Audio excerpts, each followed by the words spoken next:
Welcome to Accounting High. Where do we start with culture? And is it top down? Is it bottom up? Ideally, if you're starting out a company and you decide what your virtues or values are, those could be consistent throughout the life of the company, but most likely they're going to evolve and you're going to progress and learn as a leader. And you're going to see you've kind of done the cliche thing of putting them up on the wall, but nobody knows what they are and nobody looks at them. If you're looking at redefining what your values are, then look at what is your team already embodying, what's already working, what's resonating with them, what's resonating with customers, and use that as a starting point.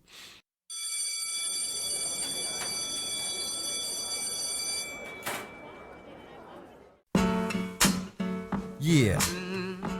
You know what? It's Friday at Accounting High. Make varsity, no doubt. Play on, players. Play on. Okay, drop the verse. It's going down, welcome back. Team of coaches are ready to teach promotional price packaging. No doubt, Accounting High, put it down. Never about the numbers in accounts, a bot can figure that out. Tell me who got hot takes and tips. Attract the teams like Coach Mac did. Price and fear patterns, mindsets, proactive. Still moving this forward with my homies Matt, Queen, Dave, Kenji, the original coach trainers. Outsource teams now, good Lord. Creating cultures with real owners, wow. Systems for when you're not around. Cover much ground, stop breathing, slow down. Getting paid is the only way, each and every day. Recurring models great. Get ready, open your mind. Why? Learn and power your firm, free your time. East side to the west side, pushing value price at Accounting High. We got tips in our bag, stacking up your cash. Practice with the top of the class. Clients need service because people are the purpose. Lace up, it's like phys ed, it's immersive. Friday at Accounting High, let's begin. You people are the purpose. Make varsity, it's time to level up. Level up. People are the purpose. Make varsity, it's time to level up. Level up. You people are the purpose. Make varsity, it's time to level up. Level up. You people are the purpose. Make varsity, it's time to level up. Lace up.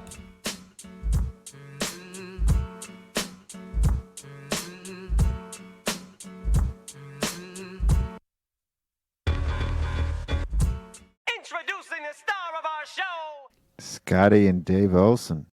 We're gonna have a problem here.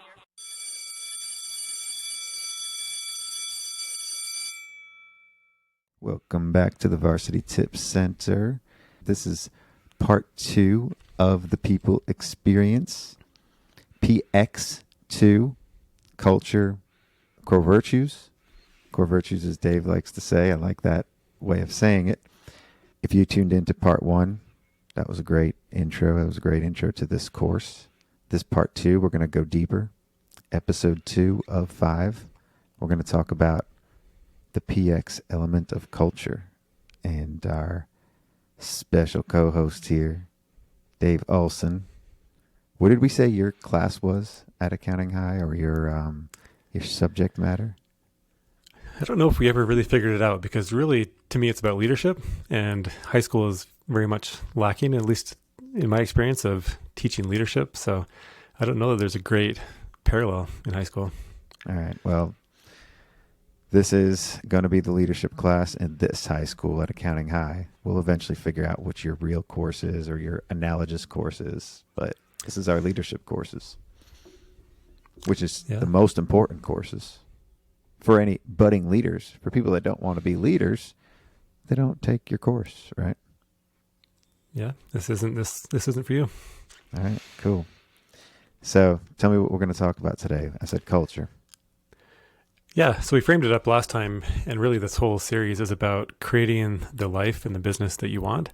And for those of you who want to be more than just you in your business, you'll need to create a people experience that actually attracts people and has them perform well while they're there and will actually want to stay with you. So this episode's about culture, and it's about designing the kind of company that you want to have and that is intentional and that people will resonate with and they'll want to embrace and stay with. So what is that?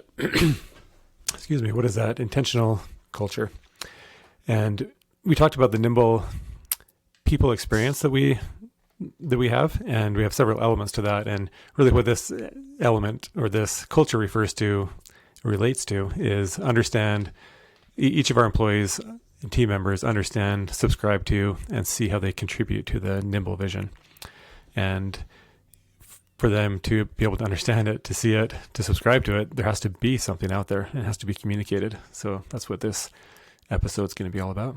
So there always is something out there. Everybody has a culture, whether they pay attention to it or not.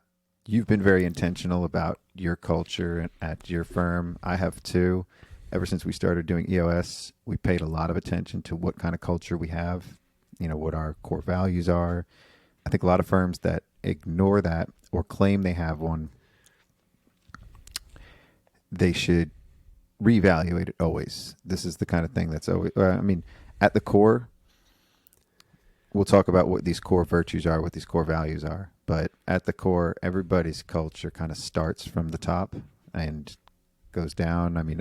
I like to think that at our firm, we have sort of a top-down and bottom-up approach, and it feeds into both sides of it.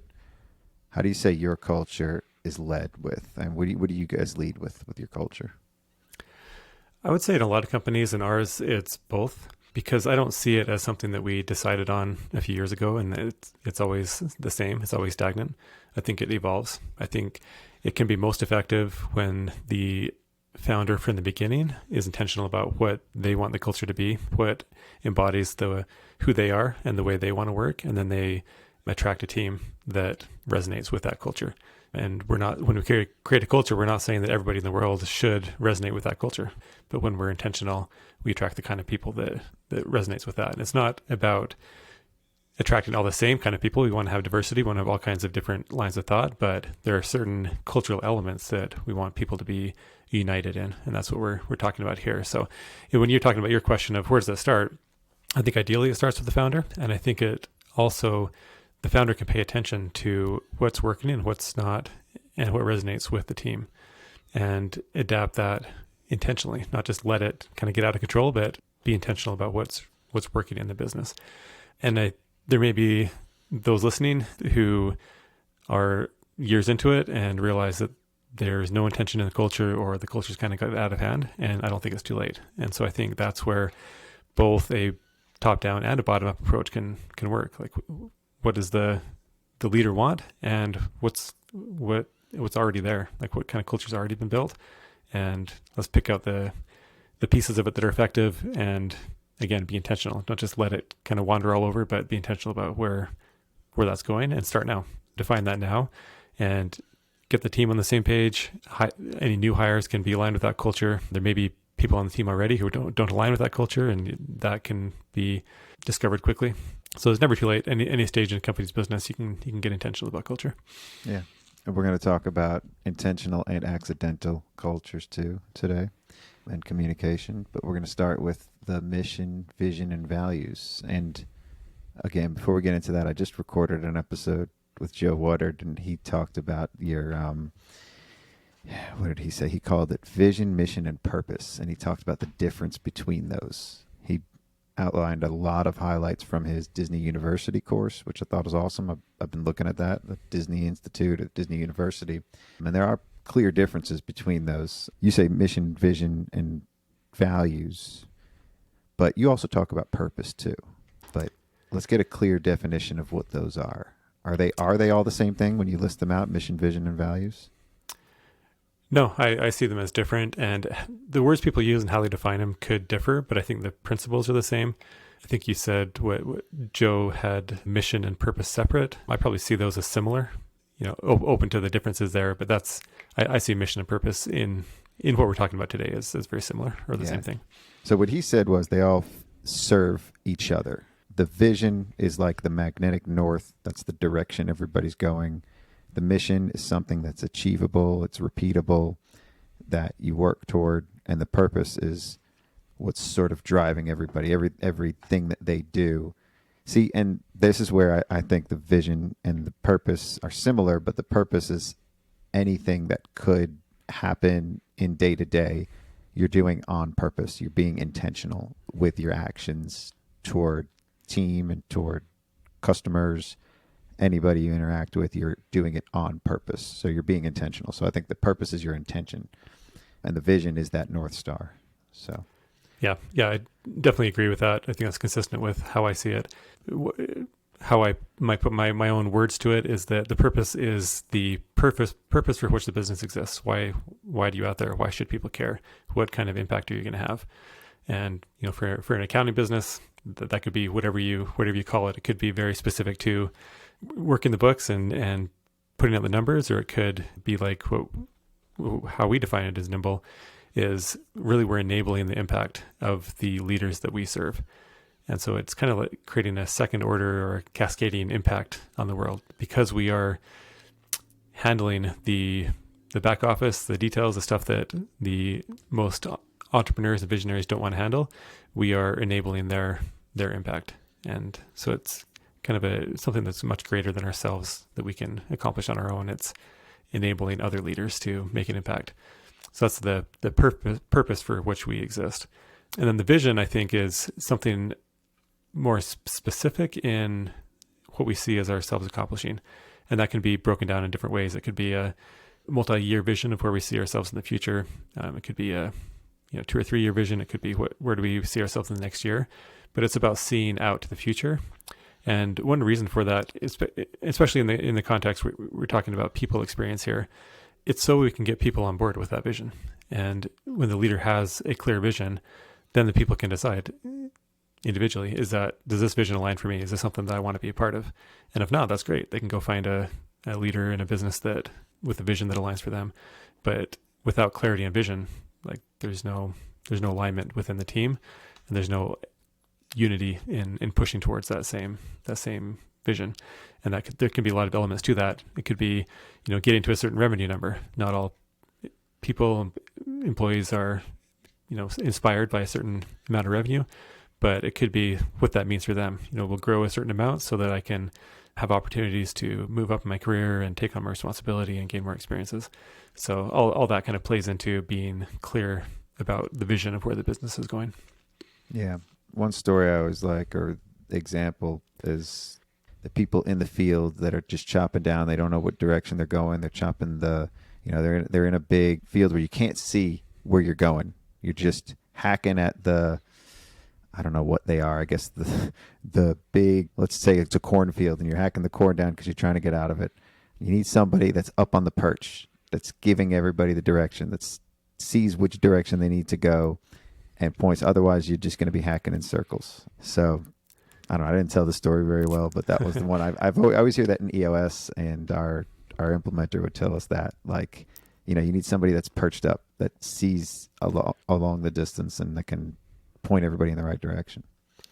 Yeah, for sure. And businesses can kind of stumble along in that way with no vision. And, if people are just hacking away and they're getting paid for it, maybe that's, good enough for them just to show up and collect a paycheck.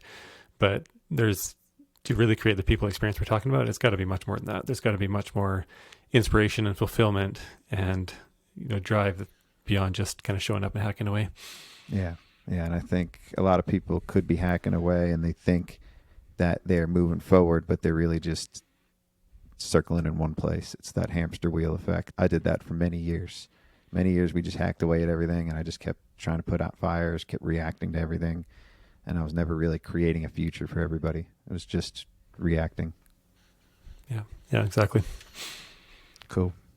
So let's get into these virtues. So values is what a lot of people hear. Core values is what you would say in EOS, and everybody kind of talks about their core values.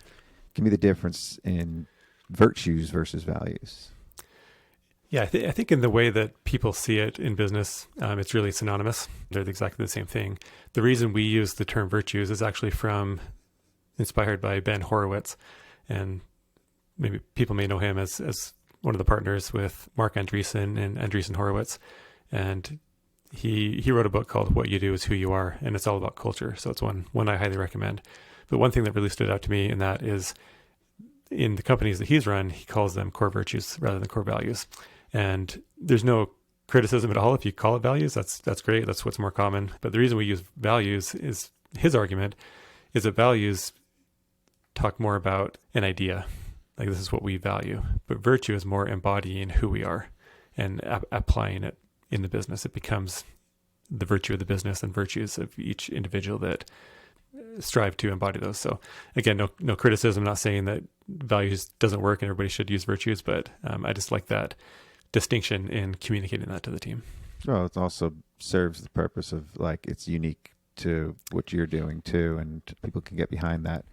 You know, if you customize a lot of the stuff, and I like the virtues because, you know, that's everybody wants to strive to have, you know, to be virtuous. And I always looked at them as stuff that we already embodied. When we created our core values, we went through and looked at the traits that we could duplicate of anybody that was already on the team, from the leadership down to every employee. What were the things that if we could have 10 of the people that we could have 10 of them, what was unique to them? What were they doing and what did they embody that we don't have to teach? It's just part of them too. So. Yeah, I love that you brought up that part of it, because we talked a few minutes ago about where do we start with culture, and is it top down, is it bottom up? And I see, you know, core virtues following that same thing. You know, ideally, if you're starting out a company and you decide what your virtues or values are, and then, you know, those could be consistent throughout the life of the company, but most likely they're going to evolve, and you're going to progress and learn as a leader, and you're going to see, like you said, what are people already embodying, what works for them. And that's particularly true if you're kind of in the middle of the journey and realize that you haven't defined values or virtues, or you've kind of done the cliche thing of putting them up on the wall, but nobody knows what they are and nobody looks at them. If you're looking at redefining what your values are, then I think that what you said is a great thing, is to look at what is your team already embodying, what's already working, what's resonating with them, what's resonating with customers, and use that as a starting point. And what I find is so cool is I look at other people's core values, and a lot of ours are similar to the ones to the firms that I like how they're run, or I like what they do. And it's the case with yours too. I think 3 of these are identical to mine, said in a little different ways. We only have 4, I think. Yeah. You've got 6 here that we're going to go over. So let's do that. And I'll point out the ones that are similar to ours. Sure. So first one is operate in integrity. And we have a very clear definition of integrity at Nimble. And some people think of integrity as honesty or morality or ethics or those kind of things. And while all those things are important, I see those kind of as table stakes. Like that's just how we have to be. But the way we define integrity is we are our word, that we keep our word, we honor our word, we honor agreements. And that's just who we are. We just don't operate without either doing what we say we're going to do, that's what we mean by keep. If we keep our agreements, then we do what we say we're going to do on time as we agreed.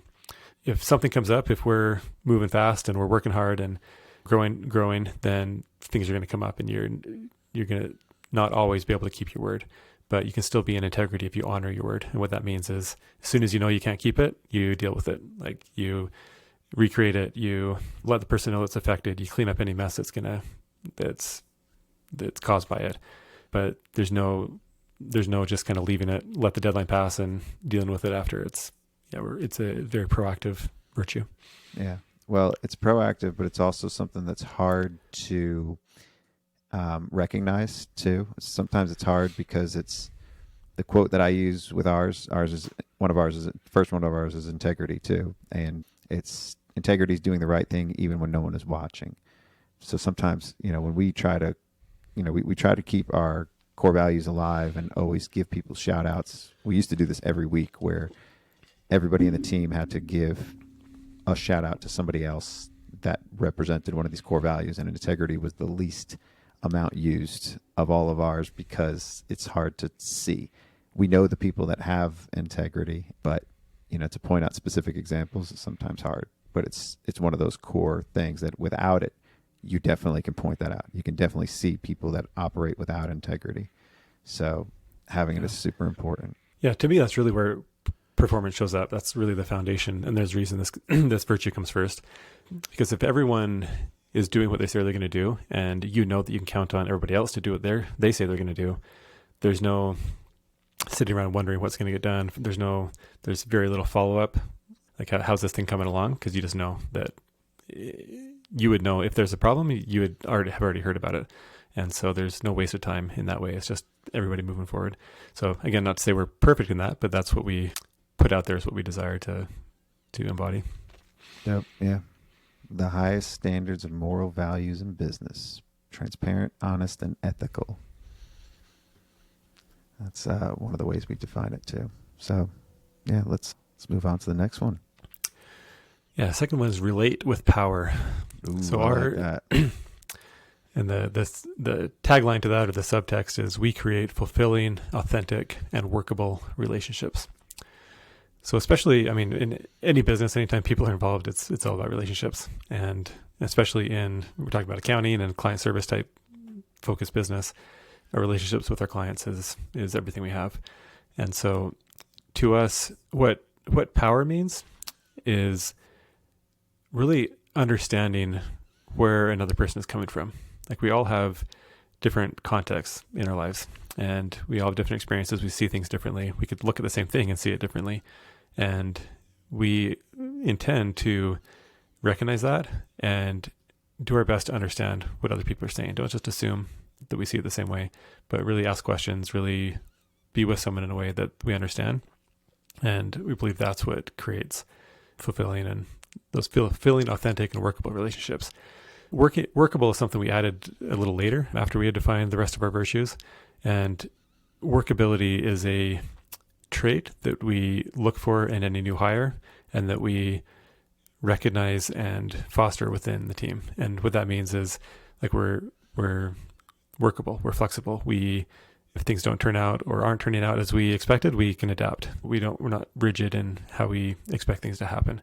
And that's especially important in relationships. People are complicated, people are messy, and if we're all workable, then everything goes a lot smoother.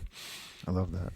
It's kind of similar to one of ours. Ours is just community. All of ours is just one word too, but I like yours. I like the way you put it.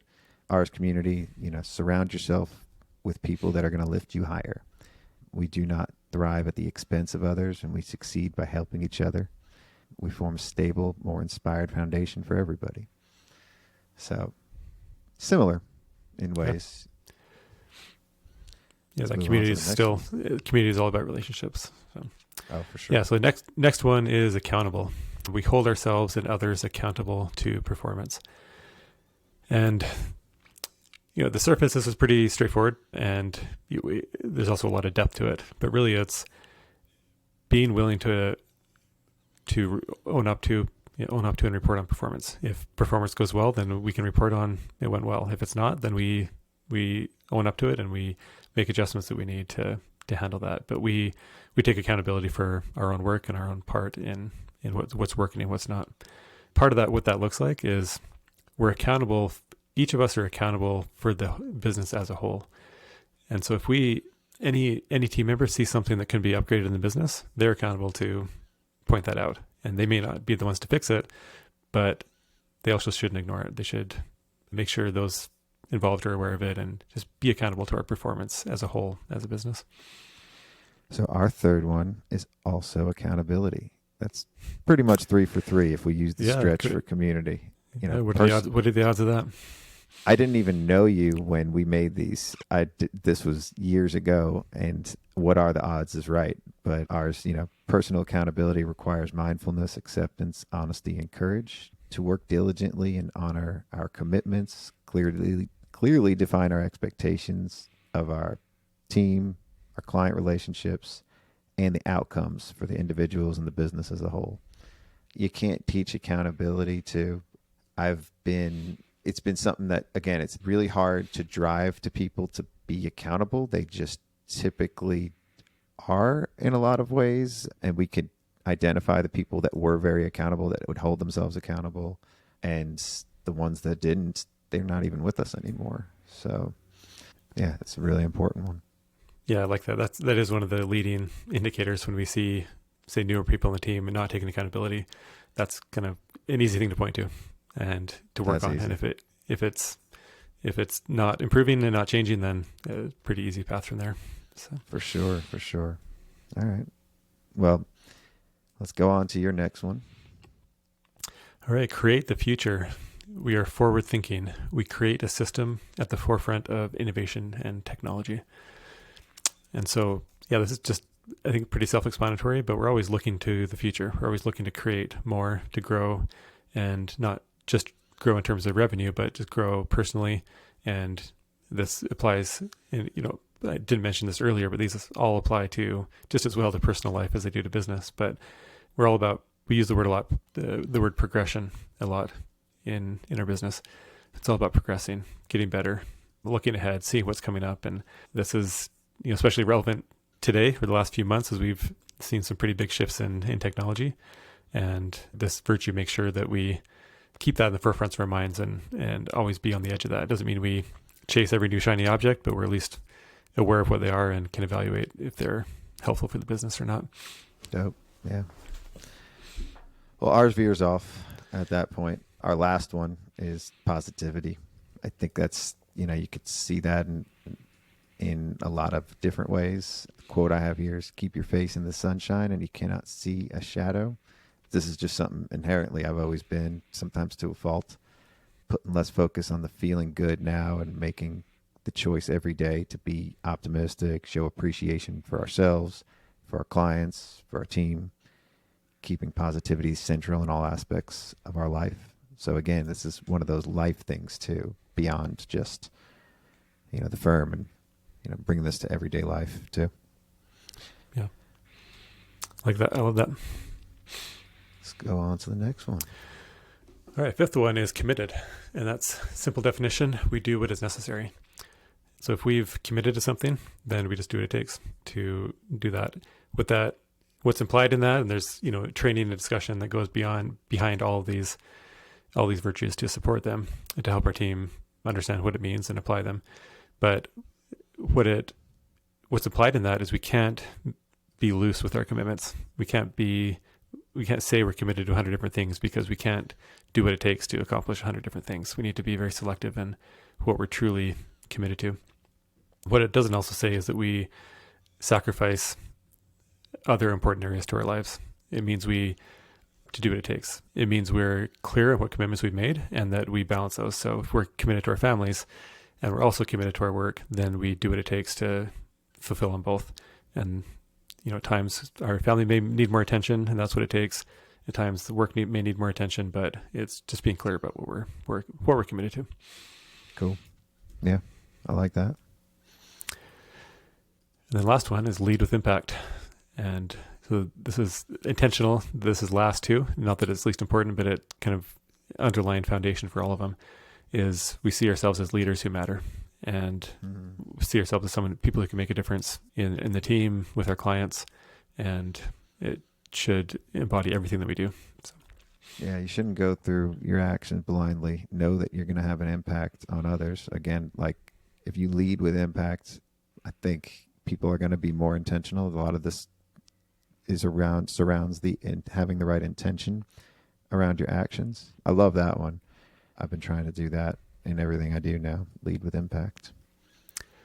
Yeah, a lot of these virtues have been shaped by, and I can't remember if I mentioned this in the first episode, but I have an executive coach, and his name's Brandon Craig, and his company is Ontocore. And a lot of these virtues and what we do in the business are shaped by his leadership methodology that he developed.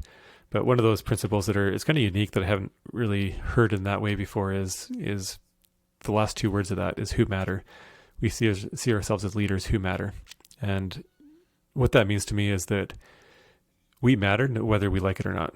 Like, we're going to have an impact, and that impact could not be what we want. So everything we do or don't do makes a difference. And if we're aware of that and intentional, then we can make the difference that we want to make, and not an accidental impact.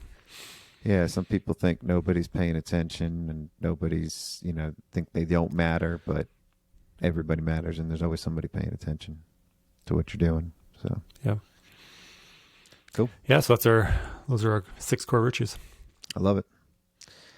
So let's talk about intention versus accidental cultures. Yeah, you touched on this before, but really the culture is going to happen whether we like it or not. And so we might as well be intentional about it. And this is one of the best descriptions I've seen of this is in Chris Janssen's book, How Will You Measure Your Life? And he talks about culture in all areas of life, not just our businesses, but also creating cultures within our families or any organization. That is going to happen. And so if we can be aware of that and then be intentional about creating that culture. And often the culture is going to mirror the founder. And if the founder is not intentional, it could mirror some of the less desirable traits of that founder. But by being intentional, we can pick the traits that we are strong in or that we want to develop and be intentional about shoring that up throughout the company. And we all have many, many weaknesses and shortcomings, and we can be intentional about supplementing those rather than making those also weaknesses of the business. So, yeah, they do mirror the founder, and whether you like it or not, your culture's always there. So be intentional about it. I like that Clay Christensen because it's another C. We got a lot of C's in here. And then the next C we're going to talk about is communication. Yeah, so really when we look at the CEO role, you can also look at it as a chief communication officer. And something I've heard in various ways of saying it, but essentially the message is if you're sick of hearing yourself say it, and when you're communicating with your team, and whether that be communicating the vision or reinforcing the core virtues or expounding the vision, if you're sick of hearing yourself say it, you probably still haven't said it enough. Because we kind of get sick of, we do a lot of thinking ourselves and we have this in our minds and it's clear to us, and we maybe get sick of thinking about it or talking about it, but our teams aren't in the same place. They haven't heard it. They don't see it as clearly in their minds as we see it in ours. And so it's important to have consistent, ongoing communication, and probably way more than you think you need to. Oh, for sure. Yeah. I haven't heard that before, but I like that. We used to say, if you've taught something to somebody less than 7 times, they're not going to know it. They only really internalize it after the 7th time. And even then, you still need to continue to reinforce it. So, yeah, I've heard that 7 number too, and maybe that's a human trait. I hear that in sales and marketing too. Like, it typically takes 7 positive contacts before someone's going to even think about engaging with you on average. So maybe it's just a human trait. It takes time for things to sink in. Maybe 7 isn't so lucky. Maybe it's science. Yeah. So another C, connecting. So how do we connect the team to all of those mission, vision, values? Yeah. So what does communication look like? And it could be anything. Any way you're communicating your team is great. And I think founders and CEOs have to look at their own personalities and their strengths and what works in their business based on their structure and their size, remote versus in person, worldwide versus or multiple time zones versus one. So there's lots of things that could work, but I'll give you just a few examples of how we do it at Nimble. One is that every month, and this is our current practice, is every month I record a video, and probably 5-10 minutes typically, and just give an update on the last month, how the business is doing, introduce and welcome new team members, any news, any highlights. Usually I'll pick a core virtue and talk about that, maybe how we've seen it demonstrated as an example in the last month. So really just a way to have the whole team on the same page, just in a short video format, and have them have a connection to what's going on in the business and a connection to me, since I'm not talking to every team member every day. The second one is an all hands meeting. So we currently do these quarterly, and it's basically getting everybody synchronously. We're a remote team across the world, all 4 U.S. time zones and the Philippines. And so we get everybody together and report on how our last quarter went, where the direction we're going next quarter, and also reinforce the overall vision for the outcomes for the year and just where we're going as a business. What kind of turnout do you get on those meetings? Does everybody show up? Yeah, I mean, I would say unless somebody's on vacation or whatever, it's 90%. I don't know what the attendance is, but what time do you have? What time do you hold it, considering all the time zones? So we've experimented with somewhere between 2 and 4 p.m. Mountain Time. There's no perfect time, especially with the Philippines. But if we do it at, say, 4 or 5 p.m. Mountain Time, it's a little bit late for our East Coast team members, but it catches the beginning of the shift for our Philippines team members. So mid to late afternoon is typically when we do it. And I don't mean to interrupt on this whole flow here, but with your outsourced team, I've heard of outsourced teams in Philippines working U.S. hours and working their hours with not as much overlap. How do you guys handle this? Yeah, we've evolved. We used to have most of our team on their night shift, so matching our day shift, and that was taking a big toll on morale and health and productivity. So currently we have 3 shifts. We have a early morning shift. I think they start at about 5 a.m. their time, which overlaps with the end of our day. And then we have for those where it's not important to overlap, we have a Philippines day shift. And then we have a Philippines evening shift where it's trying to blank on the exact time, but I believe they start at 4 p.m., 4 or 5 p.m. Okay. And work through their evening. I think we talked about this last time. Yeah. I've always, wondered how people handle that, because in most cases our work's asynchronous, so we don't really care what times they work, but there's always some overlap, maybe 1 or 2 hours for meetings and stuff. Yeah, for us, and this is related to the communication here we're talking about, is asynchronous is great for day-to-day work, but it lacks that connection. And we want all of our team to feel part of the team and not just doing things in the background. So we have regular one-on-ones and coaching sessions between and we'll talk more about coaching in a different episode, but our US team will have coaching one-on-one sessions with our Philippines team, just in the same structure that our US team operates. Dope. Yeah. You got another one here. Yeah, another team-wide meeting is our lunch and learn. So we'll have all hands meetings every quarter, and then we'll have a lunch and learn every month.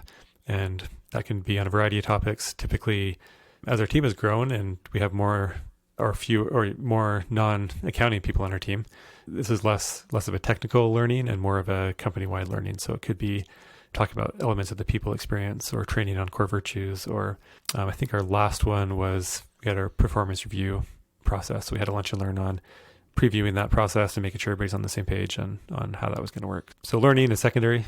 First is lunch, getting together and just being together as a team, having that live connection point. Yeah, I love that. Yeah, and then a couple more. One is final hiring interviews is a good chance for a CEO or executive to communicate the vision with the hire and make sure that they see a likely cultural fit in the new hires. We have what we call, and this is a preview for our team, anyone who's listening before we actually implement this. This is an idea that our people team leader came up with and I'm excited about, is we're taking people who are hired within a certain range of time and we'll call them a cohort. And then they'll meet together and kind of maintain a connection. And the focus of that would be core virtues. And based on where they're at in their journey with Nimble, whether they're new or whether they've been here a few years, they can talk about how the core virtues have evolved and impacted them throughout their journey at Nimble. So I love that. So it's sort of like creates accountability buddies too, in a way. And people, I've heard of teams doing this, and it's very effective, especially for remote teams. You have people that'll create friends from the beginning, and they can, use each other as resources and also be accountable to each other too. Yeah, we've seen value in this. And the last one is just ad hoc team member meetups as well. As our team's grown, we have several different teams, including several different client service teams. So not everybody interacts with everybody day to day. So we want to be intentional about creating connections across the business. Yeah, I like that too, because again, it's creating connections and being intentional about that. All of this is very intentional and it's very on purpose. So even though you don't highlight mission, vision, purpose, I like mission, vision, purpose because it's MVP. And this being Varsity Tips, I think coaches are leaders. So you might just be another coach at Accounting High. Maybe it's the leadership coach. I know you talk a lot about your coaches that you've had along the way. Maybe that's what you are in this role at Accounting High. I think all high schools need coaches too. So Yeah, I like That that. might be it. Metaphorically, we might not be necessarily talking about PE, but you're still very physically active. You go mountain biking and do a lot of active things, keep fit, but the coaching is more of the philosophical coaching and coaching, businesses, business owners, and leadership. So I think that's what this is. I think that we figured it out. You're just another coach, Coach Olsen. Good call. I like it. So, and that does lead us into a preview for next session. Part 3 in this PX is coaching with Coach Olsen. So it's going to be dope. Anything you want to drop as a preview for the next episode for our listeners, for our students? Yeah, there's a lot to talk about, so I'm excited about it. But I'd say this is going to be all about designing. And we just talked a lot about being intentional about designing things, designing the culture. And this will be more about designing the organization and then using ongoing coaching to create performance in the team. So this is awesome. All right. Well, I'm looking forward to that one. I think that's going to be great. Dope. Well, this has been another episode of the PX at Varsity Tips at Accounting High. Culture and your core virtues and everything surrounding that. It's been very intentional. None of this was accidental. Having you on again is not accidental. So we'll see you again, Coach Olsen. we'll see you soon.